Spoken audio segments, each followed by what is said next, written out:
Video में break लेना not very happy. अभी डाउनलोड करें तक ऐप। देश में कोरोना संक्रमण और उससे जमात के लिंक को लेकर केंद्रीय स्वास्थ्य मंत्रालय ने कुछ चौंकाने वाले आंकड़े पेश किए हैं। उसके मुताबिक देश के 23 राज्यों और केंद्र शासित प्रदेशों में इस महामारी के केस जमात से जुड़े पाए गए हैं। देश में कोरोना संक्रमण फैलने को लेकर जमात की भूमिका पर बहस छिड़ी है। इस बहस के बीच एक बार फिर कुछ ऐसे आंकड़े सामने आए हैं जो चौंकाने वाले हैं। इन आंकड़ों पर नजर डालने से पहले आपको बता दें कि स्वास्थ्य मंत्रालय की प्रेस कॉन्फ्रेंस में ये बात साफ तौर पर बताई गई कि देश के 23 राज्यों और केंद्र शासित प्रदेशों में कोरोना के मरीजों का ताल्लुक दिल्ली के निजामुद्दीन मरकज से जुड़ा है। 14,378 पॉजिटिव केसेस जो आए हैं उसमें से 4,291 लगभग 29.8% केसेस निजामुद्दीन मरकज क्लस्टर से सिंगल सोर्स से संबंधित पाए गए हैं, जिससे 23 स्टेट्स और यूनियन टेरिटरी से इससे रिलेटेड केसेस पाए गए। ये खुलासा बेहद चौंकाने वाला है। स्वास्थ्य मंत्रालय के संयुक्त सचिव ने जहां पूरे देश का आंकड़ा सामने रखा, वहां राज्यों के लिहाज से भी आंकड़े पेश किए। इसके मुताबिक कुछ राज्यों में जमात से जुड़े केस 90% से भी ज्यादा पाए गए। असम 91%, तमिलनाडु 84%, अंडमान निकोबार 83%, तेलंगाना 79%, दिल्ली 63%, आंध्र प्रदेश 61%, यूपी 59%। इनमें उत्तर प्रदेश की बात करें तो पिछले 24 घंटे में कोरोना संक्रमण के 125 नए मामले सामने आए, जिनमें से 78 लोग तबलीगी जमात से जुड़े थे। अयोध्या मामले में मुस्लिम पक्षकार इकबाल अंसारी ने देश में इस महामारी को फैलाने का ठीकरा जमातियों पर ही फोड़ा। हम ये चाहते हैं कि जमाती घूमतू होते हैं, ये घूम घूम करके बीमारी फैला रहे हैं। हम तो बीमारी को ढूंढ रहे हैं कि बीमारी आवे, इसको पकड़ के इसको नेस्तनाबूद करे। ये मुसलमानों को ये जमाती बदनाम कर रहे हैं। अगर ये जहां भी मिले इनके ऊपर कार्रवाई होनी चाहिए। यूपी में कोरोना के लगभग 1000 केस हैं, जिनमें से आधे से भी ज्यादा ऐसे हैं जो या तो निजामुद्दीन के मरकज में शामिल हुए या जो उनके संपर्क में आए। दूसरी तरफ दिल्ली में भी जमात से जुड़े कोरोना मरीजों की संख्या अच्छी खासी है। हालांकि दिल्ली सरकार ने अब उनके आंकड़े अलग से बताने वाले कॉलम को ही खत्म कर दिया है। इससे पहले राजस्थान सरकार ने भी यही किया था। अयोध्या में बनबीर सिंह के साथ आज तक ब्यूरो। हैदराबाद में पुलिस ने 17 रोहिंग्या को गिरफ्तार किया है। अब तक की जांच में कई रोहिंग्या के जमात कनेक्शन की बात सामने आई है। मार्च में कई रोहिंग्या के निजामुद्दीन मरकज के जमात में हिस्सा लिया था। 4 रोहिंग्या की कोरोना रिपोर्ट पॉजिटिव आने के बाद अब हैदराबाद में अवैध तरीके से बसे 5000 रोहिंग्या की धरपकड़ पुलिस ने तेज कर दी है। निजामुद्दीन के मरकज से जमातियों के जरिए निकला कोरोना वायरस पूरे हिंदुस्तान को मुसीबत में डाल रहा है। अब तेलंगाना पुलिस ने हैदराबाद में 17 रोहिंग्या को गिरफ्तार किया है। ये सभी बर्मा के रहने वाले हैं और काफी समय से हिंदुस्तान में गैर कानूनी तरीके से रह रहे थे। जांच में पता चला है कि पकड़े गए 17 रोहिंग्या में 2 जम्मू कश्मीर, 4 हरियाणा के मेवात और 11 हैदराबाद के बालापुर में अवैध तरीके से छुप कर रह रहे थे। इनमें कई रोहिंग्या ऐसे हैं जिन्होंने निजामुद्दीन के मरकज के जमात में हिस्सा लिया था। इनमें 4 रोहिंग्या की कोरोना रिपोर्ट पॉजिटिव आने से हैदराबाद प्रशासन के कान खड़े हो गए हैं। हैदराबाद में इनसे कोरोना का खतरा इसलिए ज्यादा है क्योंकि शहर में रोहिंग्या ने अपनी अवैध बस्तियां ऐसे इलाकों में बसा ली हैं जहां काफी घनी आबादी है। मैं यहाँ पर करीब 7-8 साल से देख रहा हूँ बर्मा वालों को। जब से आए हम भी खुद भी इनकी बहुत मदद करें, लेकिन आज इनका ये हाल हो गया कि ये हमारे ही लोगों के ऊपर जुल्म कर रहे हैं। हमारी जो माँ बहनें बैठी हुई है इनको कुछ लेने नहीं दे रहे हैं। इस वक्त जो भी आकर यहाँ पर खैरात कर रहा, जो कुछ राशन बांट रहा है या खाना बांट रहा, वो इनको लेने नहीं दे रहे। वो लोग जुल्म कर रहे हैं, ये औरतों पर मार रहे हैं। हैदराबाद पुलिस ने पॉजिटिव पाए गए 4 रोहिंग्या को क्वारंटीन कर दिया है, जबकि 13 को आइसोलेशन में रखा गया है। अब तेलंगाना पुलिस की नजर हैदराबाद में अवैध तरीके से रह रहे 5000 रोहिंग्या पर है। स्थानीय निवासी भी इनसे परेशान हैं और इनकी जांच की मांग कर रहे हैं। ये लोगों में बहुत सारे लोग दिल्ली जाके आए हैं, तो कंफर्मेशन उनको हुआ होगा ना साहब, तभी तो लोकल पेपर में आया पूरा। तो अब उनको जरा गवर्नमेंट का काम है साहब, तेजी से इनको जरा कैच करिए, इनको क्वारंटाइन करिए, इनको टेस्ट करिए, वरना फिर ये आम लोगों में फैल जाएगा। गृह मंत्रालय पहले ही सभी राज्यों और केंद्र शासित प्रदेशों को चिट्ठी लिख चुका है। गृह मंत्रालय ने साफ लिखा है कि रोहिंग्या और तबलीगी जमात के बीच कनेक्शन की राज्य सरकारें जांच करें। तेलंगाना पुलिस ने हैदराबाद में रोहिंग्या और जमात कनेक्शन की रिपोर्ट केंद्र को भेज दी है। आशीष पांडे, हैदराबाद, आज तक। कानपुर में लॉकडाउन का मजाक बनाने वालों पर शनिवार को पुलिस ने जमकर कहर बरपाया। शहर में लॉकडाउन है, लेकिन कुछ इलाकों से लगातार शिकायतें आ रही थी कि शाम होते ही इन इलाकों में लोग सड़कों पर आकर लॉकडाउन का माहौल उड़ाते हैं। इसके बाद पुलिस की कई टीमें शनिवार शाम को अभियान चलाकर जूही, लाल कॉलोनी और किदवई नगर इलाके पर टूट पड़ी। सड़कों पर घूम रहे लोगों पर लाठी बरसाकर नियम तोड़ने की सजा दी।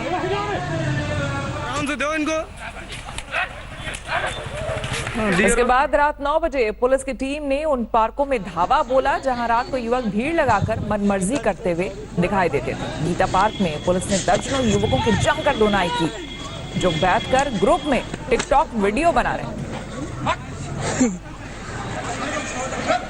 और अब बात करते हैं दिल्ली की। सबसे पहले दिल्ली में कोरोना के मामले 1700 से ज्यादा हो चुके हैं। 67 नए केस सामने आने से चिंता और बढ़ गई है। अब तक दिल्ली में कोरोना से 42 लोगों की मौत हो चुकी है। एक परिवार के 26 लोग कोरोना से संक्रमित हुए हैं।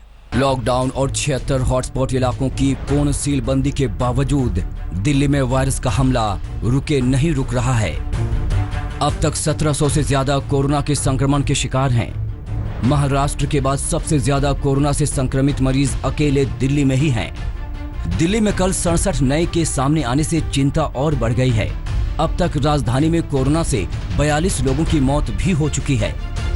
शनिवार को दिल्ली के एक हॉटस्पॉट इलाके जहांगीरपुरी में एक ही घर से 26 कोरोना संक्रमित मिलने से हड़कंप मच गया।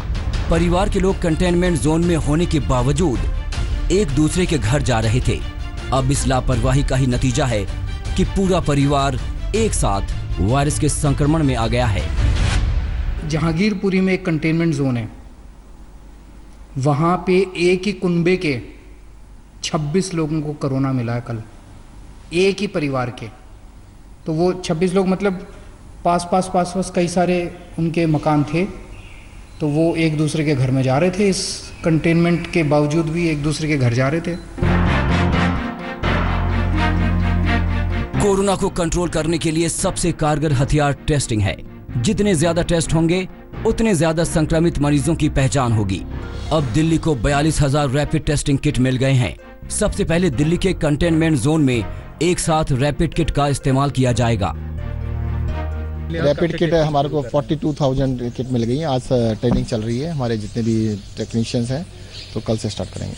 क्या करेंगे सर रैपिड में, कैसे टेस्ट? कंटेनमेंट जोन्स, जितने भी हमारे कंटेनमेंट जोन्स हैं, सबसे पहले उनको टेस्ट किया जाएगा। शुरुआत कहाँ से की जाए? क्या निजामुद्दीन जैसे? नहीं, कंटेनमेंट जोन एक भी नहीं, सब में एक साथ स्टार्ट करेंगे।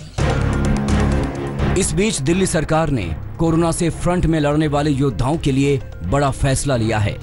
कोरोना वायरस के खिलाफ मुहिम से जुड़े लोगों के साथ कोई हादसा होने पर परिवार वालों को सरकार 1 करोड़ का मुआवजा देगी। इसमें स्वास्थ्य कर्मी के साथ साथ अब पुलिसकर्मी, सर्वे कर रहे अध्यापक और सिविल डिफेंस कर्मी को शामिल किया गया है। कोरोना की लड़ाई लंबी भी है और थकाने वाली भी, लेकिन ये समझ लीजिए कि एक छोटी गलती भी बाजी पलट सकती है। यही वजह है कि हर बार ये अपील की जा रही है कि घर पर रहें और वायरस के चक्र को तोड़ने में अपनी भूमिका निभाएं। दिल्ली से पंकज जैन के साथ आज तक ब्यूरो। 23 करोड़ की आबादी वाले यूपी में वैसे तो कोरोना का फैलाव दूसरे राज्यों की तुलना में फिलहाल कम दिख रहा है, लेकिन कोरोना वायरस इतना घातक है कि कोई दावे से नहीं कह सकता कि कब, कहां, कैसे पांव पसार ले। यूपी में अब तक 969 मरीज वायरस से संक्रमित हैं। खतरा हॉटस्पॉट इलाकों में बना हुआ है। इस वायरस ने 1 महीने से सब कुछ रोके रखा है। उसका खुद का मीटर रुकने का नाम नहीं ले रहा। उत्तर प्रदेश में अब मरीजों का ग्राफ 900 के आंकड़े को पार करते हुए 1000 को छूने की तैयारी में है। कोरोना से लड़ रहा सिस्टम कोई कोर कसर बाकी नहीं छोड़ रहा। पूरे यूपी में 1025 लोगों को आइसोलेशन में रखा गया है। वहीं 10,814 लोगों को फैसिलिटी क्वारंटीन में रखा गया। 15 जिलों के हॉटस्पॉट इलाकों में पूर्ण निगरानी रखी जा रही है। लेकिन इसके बावजूद पिछले 24 घंटे में 125 नए कोरोना मरीजों की पहचान हुई है। राजधानी लखनऊ में शनिवार को 64 मरीज संक्रमित पाए गए थे। संक्रमण के शिकार 64 नए मरीजों में 11 का दोबारा कोरोना टेस्ट पॉजिटिव आया है। पूरे लखनऊ की बात करें तो अब कोरोना मरीजों की संख्या बढ़कर 163 पहुंच गई है। सभी विभागों ने जहां एकजुट होकर माननीय मुख्यमंत्री जी के वर्क प्लान के अंतर्गत कार्य किया है, तो एक ओर से कई जिले जो है कोरोना मुक्त होते जा रहे हैं और वहां लोग भी सहयोग दे रहे हैं, जन सहयोग मिल रहा है, लोगों का सहयोग मिल रहा है। सदर बाजार इलाका हॉटस्पॉट की लिस्ट में शामिल है। यहाँ कोरोना मरीजों की तादाद 100 के करीब पहुँच गई। प्रशासन के मुताबिक इस इलाके में राशन वाले, फल वाले, मोबाइल रिचार्ज करने वाले और कम्युनिटी किचन चलाने वाले छोटे कारोबारी तक में संक्रमण फैल गया है। हम इस वक्त लखनऊ के सदर बाजार इलाके में हैं, जो कि सिर्फ लखनऊ का नहीं बल्कि पूरे उत्तर प्रदेश का सबसे बड़ा हॉटस्पॉट बन चुका है। पिछले कुछ दिनों के भीतर ही जब से इसको सील किया गया, 12 जमाती मिलने के बाद, तब से यहाँ आंकड़ा करीब 100 के आसपास पहुंच गया जो लोग यहाँ पर संक्रमित हैं। और सबसे ज्यादा चिंता की बात यह है कि यहाँ के बारे में प्रशासन ने साफ तौर पर कहा कि यहाँ के लोग सहयोग नहीं कर रहे हैं, न तो वो लॉकडाउन की बात मान रहे हैं, न तो सीलिंग की बात मान रहे हैं। ताज नगरी आगरा में भी कोविड-19 से संक्रमित मरीजों की संख्या 199 तक पहुंच गई। पूरे जिले में 57 हॉटस्पॉट के इलाके को पूरी तरह सील करने के बावजूद हालात चिंताजनक बने हुए हैं। उत्तर प्रदेश के एक और हॉटस्पॉट शहर नोएडा में मरीजों की संख्या 95 तक पहुंच गई। अब तक 28 इलाके हॉटस्पॉट की तरह पहचाने गए हैं। 969 कोरोना मरीजों में 582 मरीज जमात से जुड़े हुए हैं। ऐसे में अब भी पुलिस जमात से जुड़े हर कनेक्शन की कड़ाई से जांच कर रही है। अच्छी खबर यह है कि पीलीभीत, हाथरस, महाराजगंज, शाहजहांपुर और प्रयागराज को पूरी तरह से कोरोना मुक्त घोषित किया गया। बरेली का एकमात्र हॉटस्पॉट हटा लिया गया है। इन जिलों में 14 दिनों से कोई नया केस नहीं आया और जो मरीज यहां थे भी वो भी ठीक होकर अपने घर जा चुके हैं। हालांकि लखनऊ, आगरा और नोएडा में मरीजों की संख्या अब भी चिंता की वजह बनी हुई है। लखनऊ से शिवेंद्र श्रीवास्तव के साथ अरविंद शर्मा, आगरा आज तक। देश में इस जानलेवा वायरस ने अगर सबसे ज्यादा कहीं प्रभावित किया है किसी राज्य को तो वो है महाराष्ट्र। महाराष्ट्र में मरीजों का ताजा आंकड़ा अब 3648 तक जा पहुंचा है। 24 घंटे में 328 नए मरीज की पहचान हुई है। महाराष्ट्र में कोरोना का कहर, 3648 वायरस से संक्रमित, 24 घंटे में 328 नए केस, एक दिन में 11 की गई जान। कोरोना से लड़ रहे महाराष्ट्र के ये आंकड़े डराते हैं। देश में सबसे ज्यादा वायरस के शिकार मरीज महाराष्ट्र में हैं। अब तक 211 मरीजों की मौत भी हो चुकी है। तमाम एहतियातों के बावजूद पिछले 24 घंटे में कोरोना के 328 नए मामले सामने आए। अकेले मुंबई में 184 नए मरीजों की पहचान हुई है, जबकि पुणे में 78 मरीज कोरोना पॉजिटिव पाए गए। अकेले मुंबई में ही मरीजों की तादाद 2200 से ज्यादा है।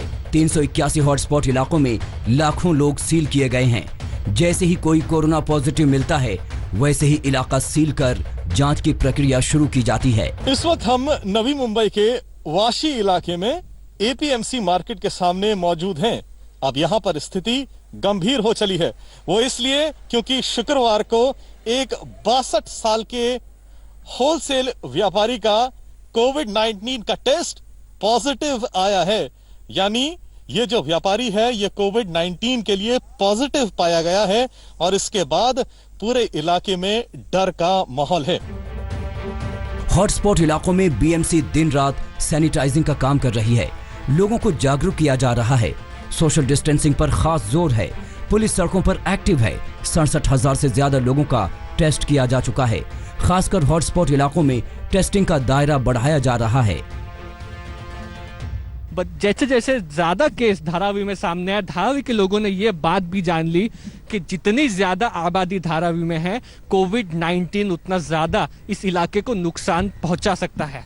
और इसका असर आप देख पाएंगे कि एक वक्त पे इतना बिजी रहने वाला रिहायशी इलाका, कमर्शियल इलाका, आज पूरा सन्नाटा है, लोग बाहर रोड पर देखने के लिए नहीं मिल रहे हैं। इस बात से ये बात सामने आती है कि धारावी के लोगों ने भी जिम्मेदारी दिखाई है और सोशल डिस्टेंसिंग या घर पर रह के इस बीमारी को रोकने की कोशिश कर रहे हैं। इस बीच महाराष्ट्र सरकार ने लॉकडाउन के दौरान रोजगार के लिए चिंतित लोगों के लिए एक बड़ा फैसला लिया है।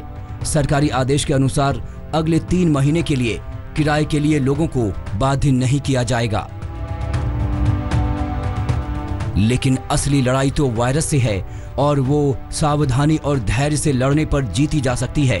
धारावी जैसे तंग इलाके में सोशल डिस्टेंसिंग एक चुनौती है। मुस्तफा के साथ पंकज उपाध्याय, मुंबई आज तक। इंदौर में आशा वर्कर और स्वास्थ्य कर्मियों पर हमले के आरोपी को पुलिस ने गिरफ्तार कर लिया है। आरोपी ने सर्वे टीम में शामिल महिला टीचर का मोबाइल तोड़ दिया था और गला दबाने की कोशिश की थी। इंदौर में पहले भी कोरोना वॉरियर्स पर हमला हो चुका है। इंदौर में कोरोना वॉरियर्स पर फिर हमला, सर्वे टीम में शामिल महिलाओं से मारपीट, 3 महिलाओं समेत 4 कोरोना वॉरियर्स को चोट। इंदौर से आए दिन कोरोना वॉरियर्स पर हमले की तस्वीरें देखकर एक ही सवाल मन में उठता है कि आखिर क्या हो गया है इस शहर को। कोरोना वॉरियर्स पर हमला करने वालों को शर्म क्यों नहीं आती, जो इनकी जान बचाने के लिए खुद की जान खतरे में डाल रहे हैं। उन्हीं का खून बहाने पर क्यों आमादा हैं इंदौर शहर के कुछ लोग। तीनों के ऊपर हमला हुआ था। क्या हुआ था, किसने क्या करा था? तीनों के पास में आ गया वो। हाँ। और तीनों से मोबाइल लेने लगा और मेरा सामने मोबाइल था तो मेरा पटक दिया उसने। अच्छा। फिर उनको गले में हाथ डालकर ऐसे दबोच लिया और उनको दीदी को 2-4 लपड़ भी मारे और मोबाइल भी तोड़ दिया गया। कितने लोग थे आपकी? स्वास्थ्य कितनी थी? हम तीन। शनिवार को इंदौर के पलासिया थाना क्षेत्र के विनोबा नगर में स्वास्थ्य विभाग की टीम सर्वे करने पहुंची थी। टीम में आशा वर्कर और मेडिकल स्टाफ के साथ 3 महिला टीचर वंदना रोहिणी और शिल्पा जैन भी शामिल थीं। टीम ने जैसे ही अपना काम शुरू किया और एक टीचर ने आंकड़े देखने के लिए मोबाइल ऐप निकाला तो उन पर एक शख्स ने हमला कर दिया। अमन उर्फ पारस नाम के शख्स ने महिला टीचर का मोबाइल तोड़ दिया। सर्वे में शामिल महिलाओं का आरोप है कि आरोपी ने एक टीचर को थप्पड़ जड़ दिया और उनका गला दबाने की भी कोशिश की। पारस नाम का अपराधी है, पूर्व अपराधी। ये इस लॉकडाउन के में भी जो है शराब वगैरह का व्यापार करता रहा है। अवैध रूप से लॉकडाउन को भी नहीं मान रहा था और उसने हमारे सर्वे टीम के एक टीचर हैं वंदना, उनके ऊपर हमला किया और उनका मोबाइल भी तोड़ दिया। इसके बाद उस अपराधी ने जाकर जो पड़ोस हैं पड़ोसियों को चाकू मारा है, कुछ लोगों के घर वगैरह में मतलब तोड़ दिए हैं और जैसे ही पुलिस को हम लोगों ने सूचित किया तो वो वहाँ से भाग। सर्वे टीम पर हमला हुआ तो तीनों टीचर्स की आंखों के सामने इंदौर की टाटपट्टी बाखल इलाके की वो तस्वीरें घूमने लगी, जहां 1 अप्रैल को सर्वे टीम पर लोगों ने ईंट पत्थर और डंडों से हमला बोल दिया था। सभी वहां से जान बचाकर भागी और पलासिया थाने पहुंची। आरोपी पारस और उसके साथियों के खिलाफ केस दर्ज कराया। हालांकि शुरुआत में पुलिस यही कहती रही कि सर्वे टीम पर हमला नहीं हुआ। आपस में झगड़ा कर रहे एक स्थानीय गुंडे ने ये समझकर मोबाइल तोड़ दिया कि महिला टीचर उसका वीडियो बना रही थी। कानपुर में लॉकडाउन का मजाक बनाने वालों पर शनिवार को पुलिस ने जमकर कहर बरपाया। शहर में लॉकडाउन है, लेकिन कुछ इलाकों से लगातार शिकायतें आ रही थी कि शाम होते ही इन इलाकों में लोग सड़कों पर आकर लॉकडाउन का माहौल उड़ाते हैं। इसके बाद पुलिस की कई टीमें शनिवार शाम को अभियान चलाकर जूही, लाल कॉलोनी और किदवई नगर इलाके पर टूट पड़ी। सड़कों पर घूम रहे लोगों पर लाठी बरसाकर नियम तोड़ने की सजा दी।